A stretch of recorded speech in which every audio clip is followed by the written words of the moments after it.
MGB Telma, des actualités uniques, dynamiques et renversantes dans le journal TV. Des équipements abordables et de qualité. Batimax, la qualité au meilleur prix. Vous présente Nivava.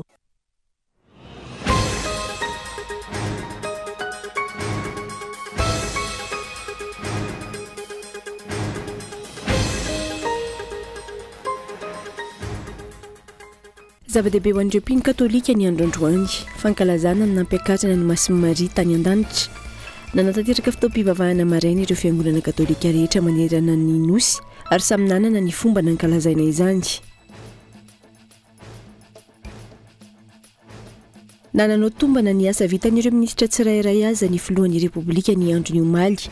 Ny zava-misy amin'izao fotoana izao no hitarafa fa tsy nahomby ary tsy nipaka tamin'ny atoem-piainan'ny vahoaka ny asa nataon'ireo mpikambana mandrafitra ny governemanta. Efa 4 andro aty aoriana tsy tafatsangana ny governemanta izay manam-pirofo hatrany fa tsy mahavaolana ny filosy ny praiminisitra ho ireo mpamakafaka ara-politika. Ho sarotra ny sitonana mpampiasa vola avy any ivelany andrara eto Madagasikara raha mbola manjaka ny kolokolo ny mpahay toe-karena. Akoatra ny angofo sy ny fandriampahalemana, ny fangaraharaana ara-pitantanana no isan'ny masotsivana lehibe takin'ireo mpandrahara vahiny, teboka 3 izay samy tsy hita eto Madagasikara mandraka androany.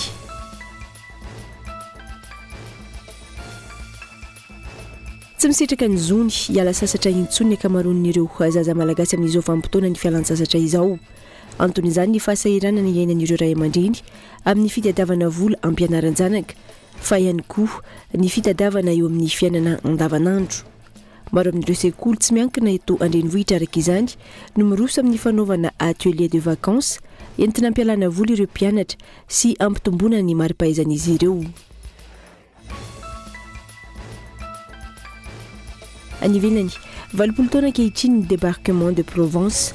Tranga izay tsy nomendanja firy noho ny Normandie. Ny débarquement de Provence izay natrehin'ireo mpiady frantsay sy afrikanina ary nahafaty afrikanina betsaka. Nantsiprindreo avy hatrany ary.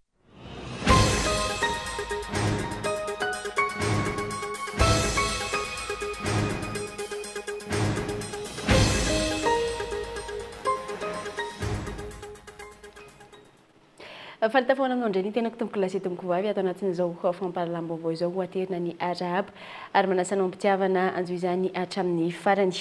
Zava-dehibe ho an'ireo mpino katolika ny androany fankalazana nampiakarana ny Masin'i Maria tany an-danitra.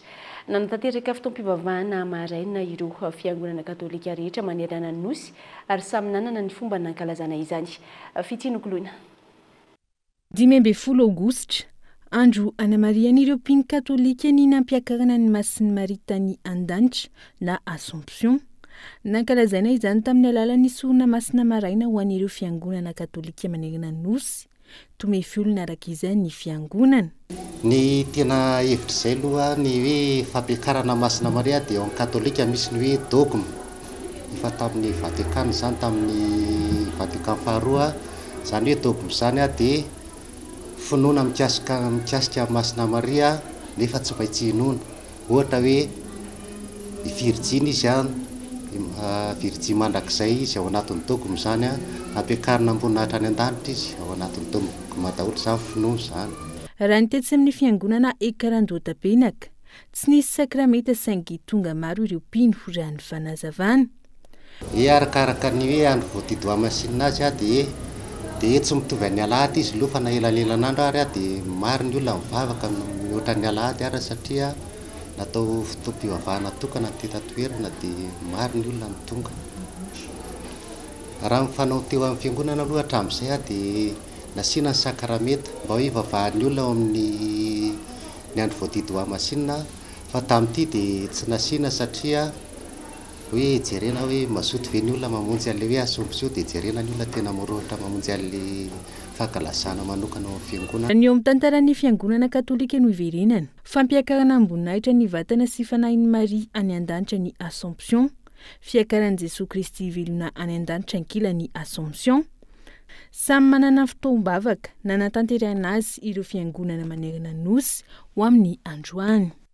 ny fandrinan-dalana amin'izay ankalazaina androany ny fa-27 taona ny fahaleovan-tena ny Inde naneho ny fahavonona ny ara-iasatrany amin'ny Madagasikara ny masovo indiana monina sy miasa eto amintsika nandritry ny fety fankalazana androany samy niady mafy ho an'ny fahaleovan-tena na i Inde na i Madagasikara efa lasa lavitra nefa izy ireo raha ny fampandrosoana no resahana antony mahatonga azy ireo hanampy an'i Madagasikara indray indrindra amin'ny fanampiana ara-pitaovana sy ara-pahasalamana.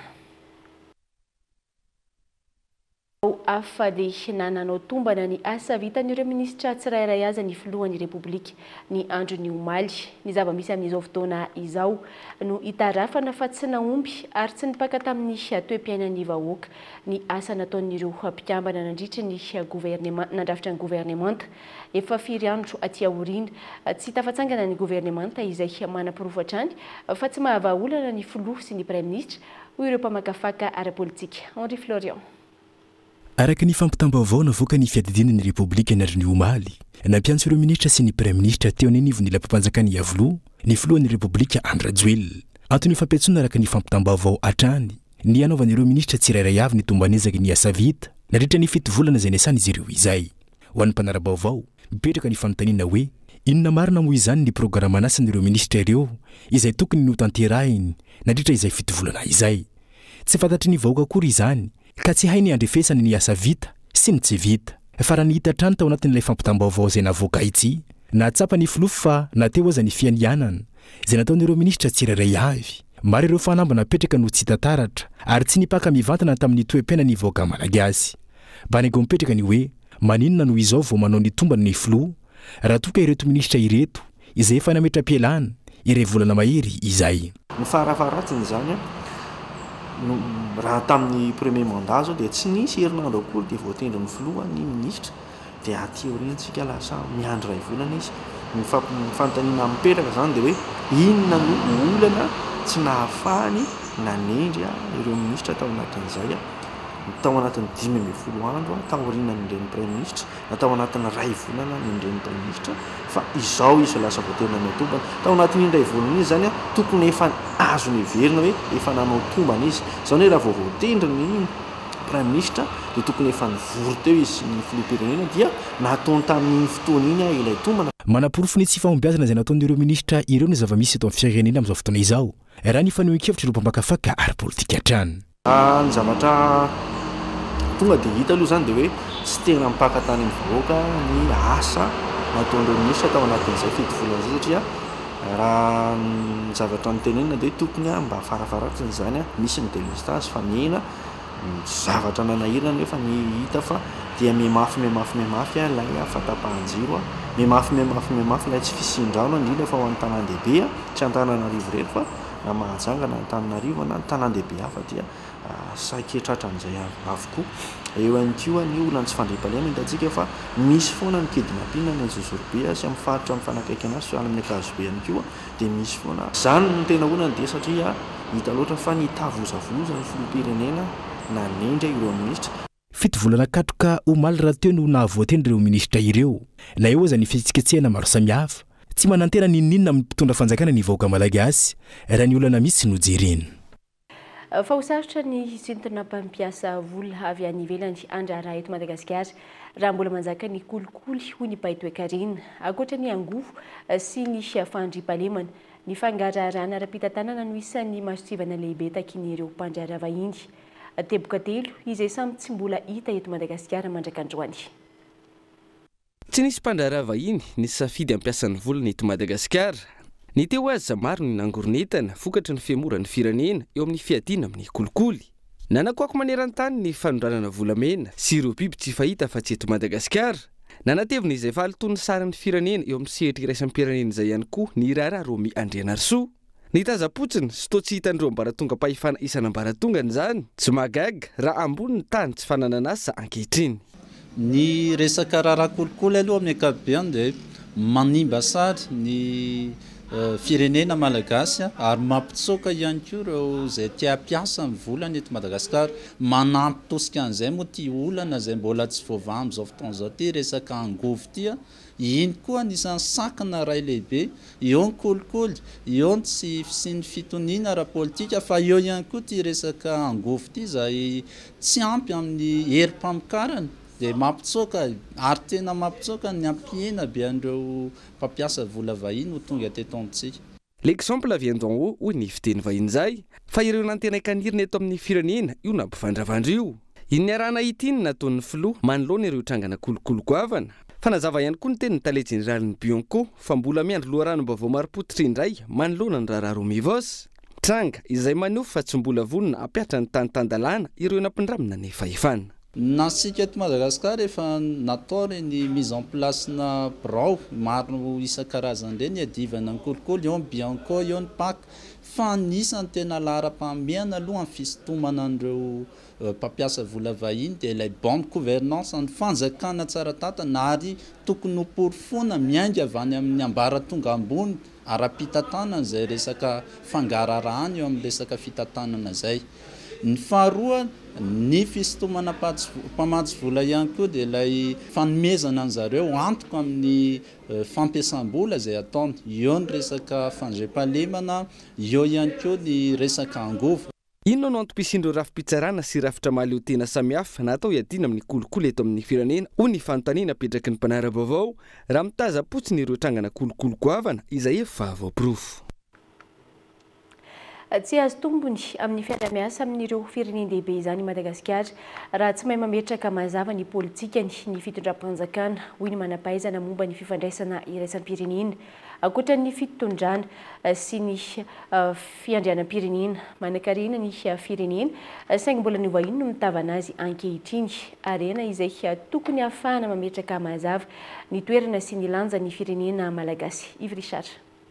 Ijanona ho firenena fanovozana arena solombelona hatrany Madagasikara raha mbola tsy voafeny fifandraisana iraisam-pirenena sy ara-diplomatika amin'ireo firenena-dehibe ireto faran'izay mikendry hatrany ny tombotsoany ambonin'ny fiaraha-miasa hoy ny manam-pahaizana momba ny fifandraisana iraisam-pirenena.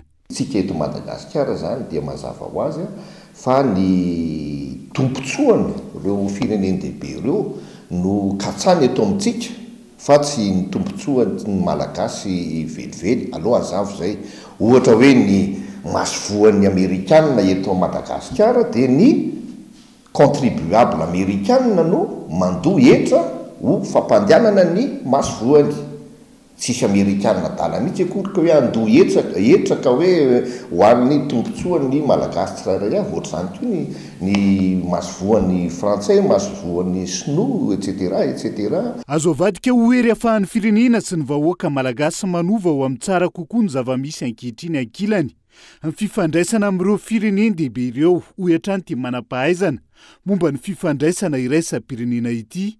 Isika raha teo izay manana ny tombonday iny manokana amin'ny sehatra maro saingy tsy voatrandraka azy voafehy araka ny tokony ho izy. Ny potentialité économique antsika koa dia efa raha mahafantatra nefa dia indrisy fantatsika ny mikasika ny vanilina sy ny vidin'ny vanilina ny farany teo.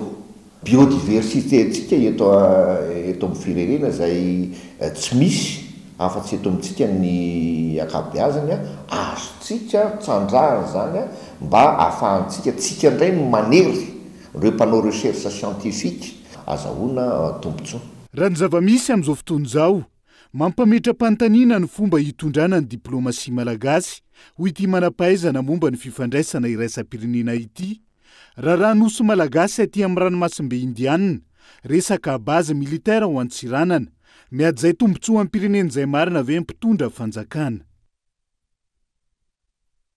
Sarotra ny famanao izay tiany atao ireo mpanangom-bokatra ka tsy azona tombony amin'ny fiompiana akofakana nofo ireo mpiompy ao Imertsy atosika ireto farany izay nivondrona anaty fikambanana ka ametraka ny vidy iraisana ho an'ny vokatra rehetra.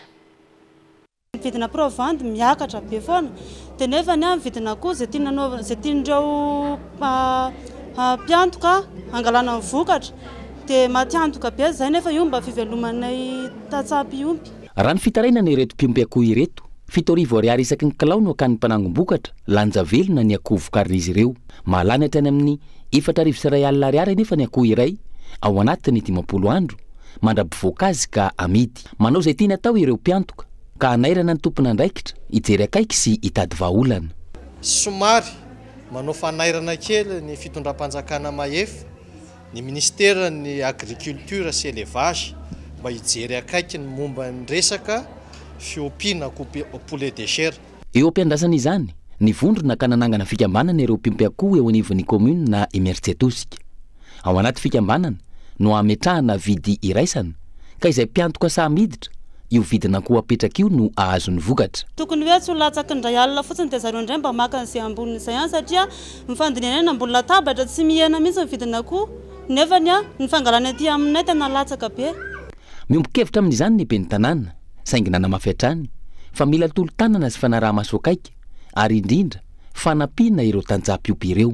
Izay fivondrona an'izay nefany, rehefa tsy ampian'ny ministera, tsy ampian'ny fanjakana Mahefa eo anivon'ny ministera, dia mety ho rano atondraka ny lamosom-borona ihany. Mamelona ankonana maro ny fiompiana akoho fakana nofo eto amintsika, ary maro ny pazy tombotsoa azo avy aminy, na mivantana na ankolaka. Araka izany, tokony hazava ny politika apetraky ny mpitondra anohanana ireo tanjaham-piompy, na dia eo amin'ny famokarana katsaka fotsiny ihany aza. Ny katsaka izay mameno ny 570 ny sakafon'ny akoho. Tsy nitsahany akatra nefa ny vidin'ny katsaka io, ary efa tafiakatra hatrany amin'ny 720 ariary amin'izao fotoana, raha toka 320 ariary zany teo aloha. Maro ny tanora sy ankizy manararaotra mitady vola amin'izao fotoam-pialan-tsasatra izao, sahirana ny ray aman-dreny amin'ny atrehana ny fidiran'ny mpianatra manaraka, ka voatery mitady vola ny ankizy raha ny fanazavana. Betsaka ireo ankizy sy tanora manao izay ho afany mitady vola hanampiana ny ray aman-dreny manoloana ny fiasahiranana samihafa sy ny fidirana mianatra amin'izao fotoam-pialan-tsasatra izao. Andohana droit dia vitanana fitaovana ianarana.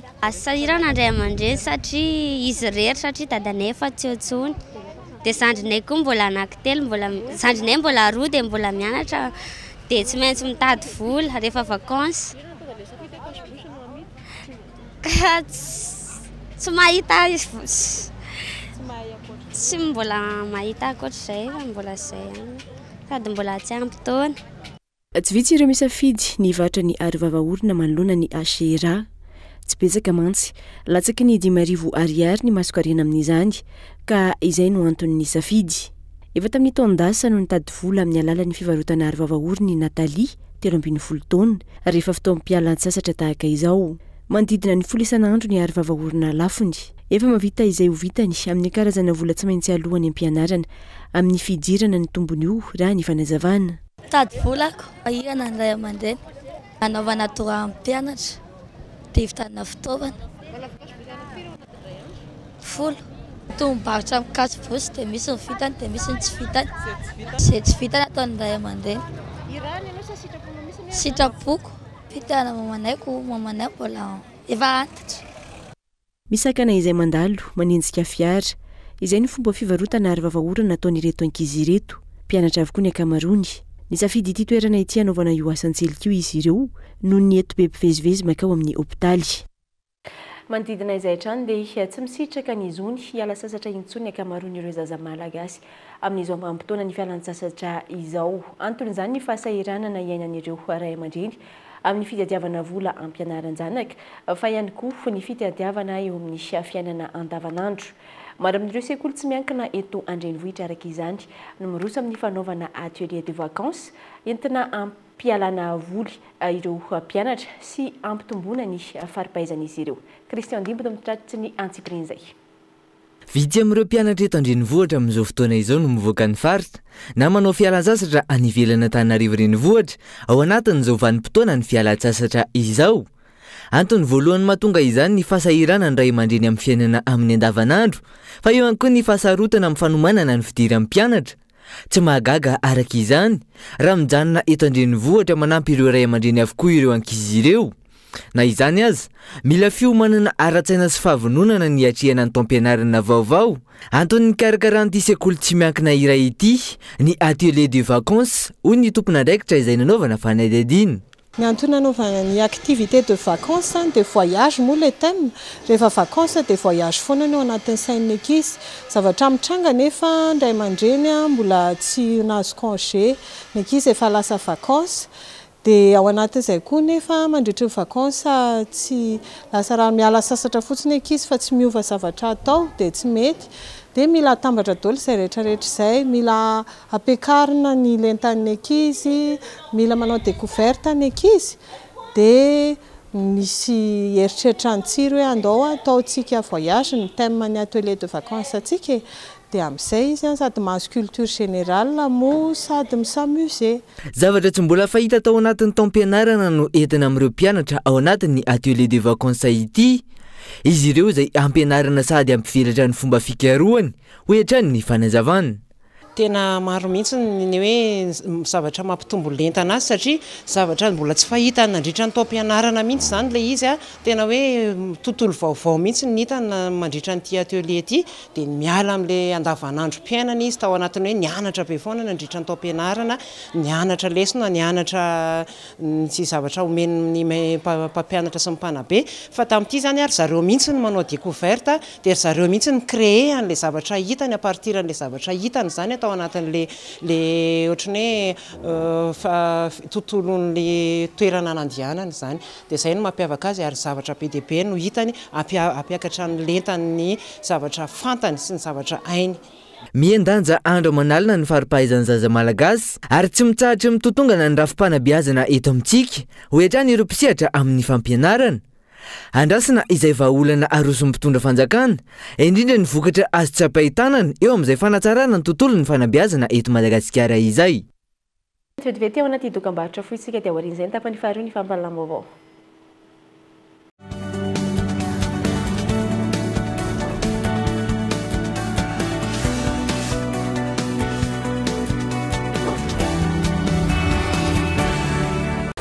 Raiksa indray ny Zara Cadeau ifaliana amin'ny vacances araroto ny fianambidy amin'ny filine sy ireo finday tellement maro hafa koa ifandraisanao amin'ireo akaiky anao amin'ity vacances ity miampy bonus isurfena fotoana rehetra aza tara hatramin'ny 1 amin'ny 30 aogositra ihany hitanao eny amin'ny tellement akaiky anao.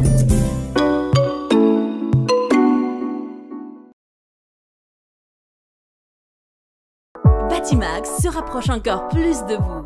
Bienvenue dans votre nouveau magasin Batimax Tarlalan, ex-Safina. Carrelage, luminaire, électricité, sanitaire et des milliers d'autres articles. Batimax, la qualité au meilleur prix.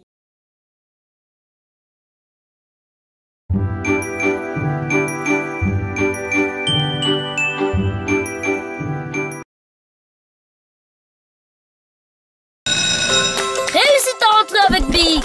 Retrouve dans tes magasins habituels les crayons de couleur et les feutres Bic Kids, les ardoises et marqueurs Velleda, les correcteurs Tipex, les crayons Écolution et les stylos Bic Cristal.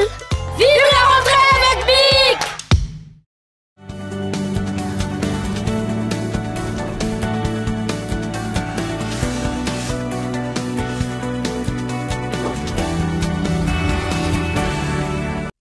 Tsara atao anatin'ny tapany faharoa ny fampahalalam-baovao misaotra anao hatrany manaraka hanozy antsika izay avy hatrany dia mahazo vahana indray ny asadalo ho any amin'ny faritra atsimo indrindra ny benenitra amin'izao fotoana araka ny tatry ny sombam-bahoaka voafidy tany antoerana isan'ny olana ny tsy fampiny mpitandro ny filaminana raha ny fanazavana miandrandra ny ampiarana ireo fampantenana mifandraika amin'izany ireo mponina raha ny fanazavana hatrany fanampanazavana.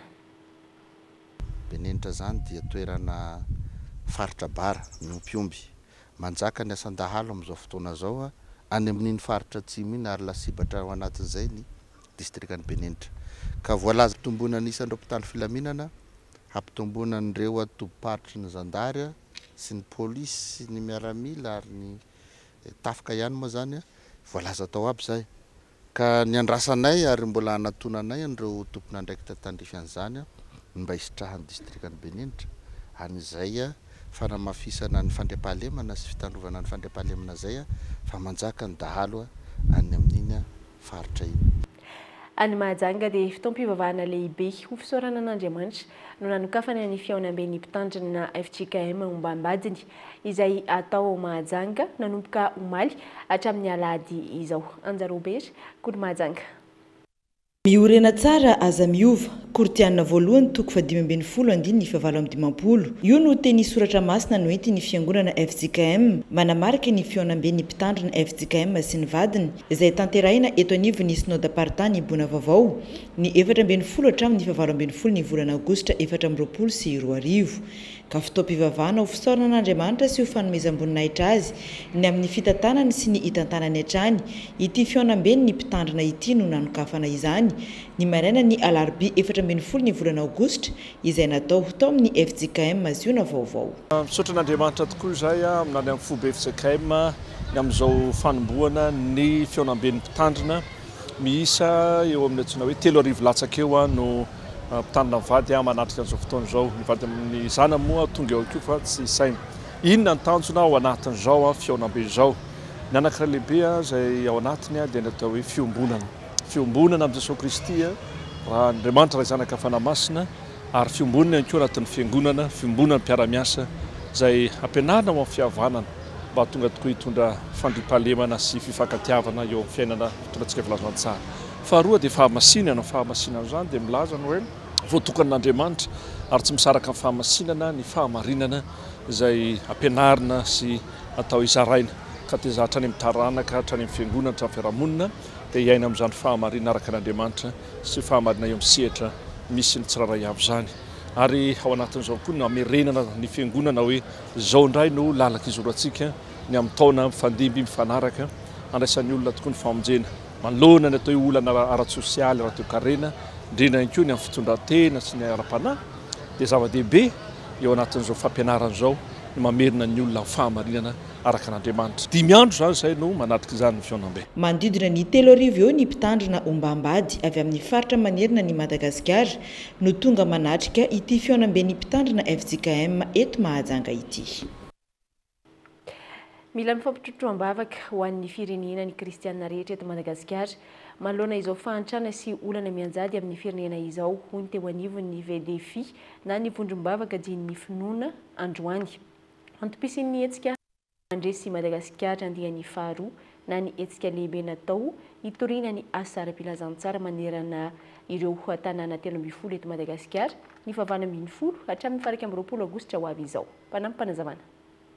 Tsy misy zavatra hoe ozoviana amin'ny malagasy fa ny zava-misy eto Madagasikara fantatry ny olona rehetra mahantra Madagasikara dia mijaly ny olona tsy misy zavatra mihafa ny ankoatran'izay nefana ao anatin'izay ny malagasy dia olona mino ny malagasy ary olona manana zotom-po te hiotra amin'ny fiainana io plateforme omeny io dia plateforme nataon'ny VDFI ahafahany malagasy miombo-po hitady an'Andriamanitra aloha voalohany indrindra fa ahafahan'Andriamanitra koa io manome courage ny malagasy raha ny tininy tsy mivavaka ho an'ny mpitondra fanjakana izy ary mivavaka ho an'ny mpitondra fanjakana raha ny olona mahalala ny tsy manao izay tokony atao dia izy ary ny tokony hanao an'izay anjarantsika za milasa aloha anjarako anjaranay no mivavaka ho an'ny mpitondra mivavaka ho an'ny mpanatanteraka mivavaka ho an'ny malagasy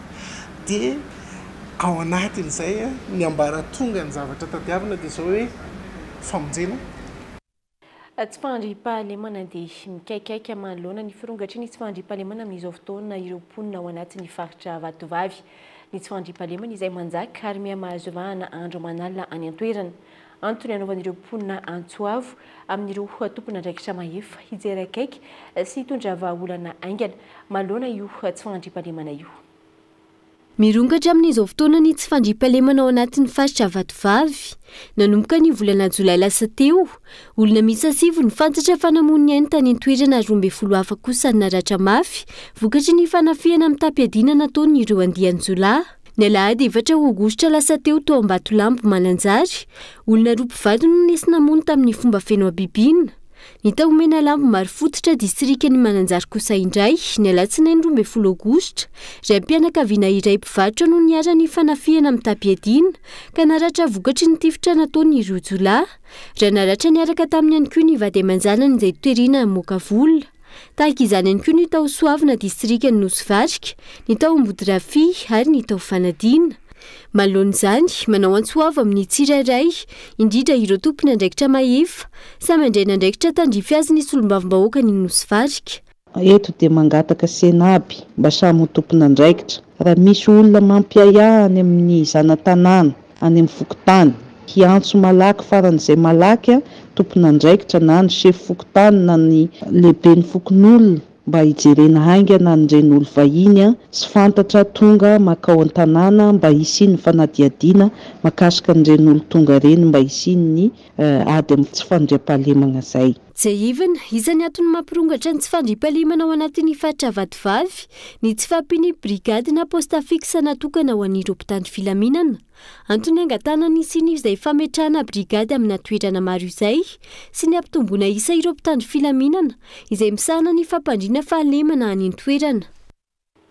Indray mbava amin'ny maresaka 20 taona ankehitriny ny débarquement de Provence tranga izay atsony mindanja firy no Normandie ny débarquement de Provence izay natrehan'ireo mpiady frantsay sy afrikanina ary nahafaty afrikanina betsaka nanamarika ny fahatsiarovana izany ny filoha frantsay sy ireo manam-pahefana afrikanina samihafa. Mbola mandro ireo mpiady afrikanina tamin'ny débarquement de Provence mbola mijoro amin'izao fotoana tonga nanamarika ity fahatsiarovana ity. Dia ny maresaka avy any ivelany ihany koa tompoko lasy tompoko vavy manakatona ny fampahalamba-baovao tamin'ity alina ity. Isaorana feny ianao nadio izany ehatra amin'ny farany. Mamy fotoana anao amin'ny ora mahazatra ny tenako sy ny ekipa ny fampahalamba-baovao ho amin'ny raha ampitso. Veloma tompoko.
Des équipements abordables et de qualité.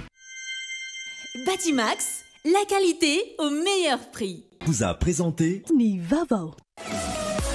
5G Batelma, des actualités uniques, dynamiques et renversantes dans le journal TV.